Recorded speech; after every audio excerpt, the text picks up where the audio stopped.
psychologie, hein, l'existence de la coopération en soi est un paradoxe, c'est pour ça que ça intéresse beaucoup les scientifiques, parce que les êtres vivants sont produits d'un mécanisme que vous connaissez, qui est la sélection naturelle, qui est un mécanisme par essence compétitif, et donc c'est une sorte de paradoxe apparent qu'il existe de la coopération.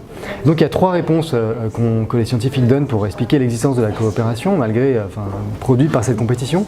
La première réponse, c'est la coopération peut évoluer entre individus de la même famille, individus qui partagent des gènes, qui sont apparentés, et ça c'est ce qui explique une grande part de la coopération qu'on trouve chez les fourmis, par exemple, vous avez certainement déjà entendu parler, et puis les soins parentaux qu'on connaît aussi tous dans nos vies. La deuxième explication, c'est que la coopération peut évoluer tout simplement lorsqu'on a des intérêts communs les uns avec les autres. Alors il y a des exemples qui sont très jolis, un petit oiseau qui s'appelle l'oiseau indicateur qui indique la position des ruches de miel dans l'Afrique, et l'intérêt pour lui en fait c'est que les hommes, donc il est en symbiose, il a un mutualisme avec les hommes, et les hommes quand ils vont récolter le miel, ils ouvrent la ruche et ça permet à l'oiseau d'avoir accès au miel auquel il n'aurait pas pu avoir accès autrement. Donc il y a une forme de coopération qui se produit entre cet oiseau et les humains, mais sans altruisme, c'est une coopération parce qu'il se trouve qu'ils ont des intérêts communs. Et la troisième grande type d'explication qu'on a pour expliquer l'origine de la coopération, c'est ce qu'on appelle la coopération réciproque, les droits et les devoirs, le fait qu'on peut échanger des actions coopératives les uns avec les autres. Ça, il y a ça de manière très développée chez l'homme, évidemment, et il y a ça aussi dans le vivant en dehors de l'homme. Il y a des exemples assez célèbres, il y en a en particulier chez une espèce de chauve-souris qui s'appelle les vampires, qui échangent des repas sanguins.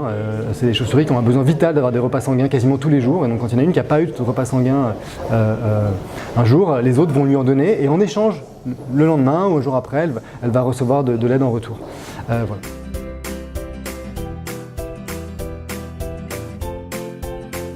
Bon, il y a plusieurs leçons, mais il y a deux grands types de choses à dire. D'abord, première leçon, c'est que la coopération joue un rôle absolument déterminant dans l'histoire du vivant, donc ce qui nous indique en fait que, en soi, la coopération entre entités pour générer des entités plus grandes, plus intégrées, a une très grande efficacité. Donc ça, c'est vrai à toutes les échelles. Mon propre organisme, votre organisme à vous, c'est une association de cellules, et ça a évolué à l'origine comme une association de plusieurs cellules, plusieurs organismes unicellulaires qui sont mis ensemble pour faire des organismes multicellulaires.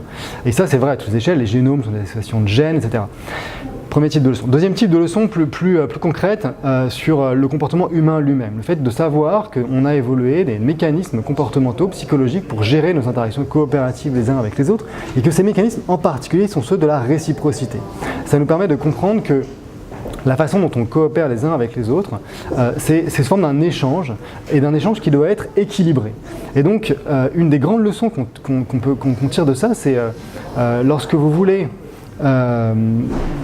modifier ou agir ou faire en sorte que les gens soient dans les meilleures dispositions possibles pour être prosociaux, coopératifs, ne pas jeter leurs papiers dans la rue, payer leurs impôts. En fait, tout ce que les expériences montrent, c'est que la meilleure manière de faire ça, c'est de simplement dire aux gens que la plupart des autres coopèrent aussi. Parce qu'on est dans une situation de devoir et de droit et de devoir, et moi je veux bien faire un effort, je veux bien coopérer si les autres le font aussi. Et donc le plus important en fait, c'est pour établir des normes coopératives, c'est de véhiculer l'information que les autres coopèrent.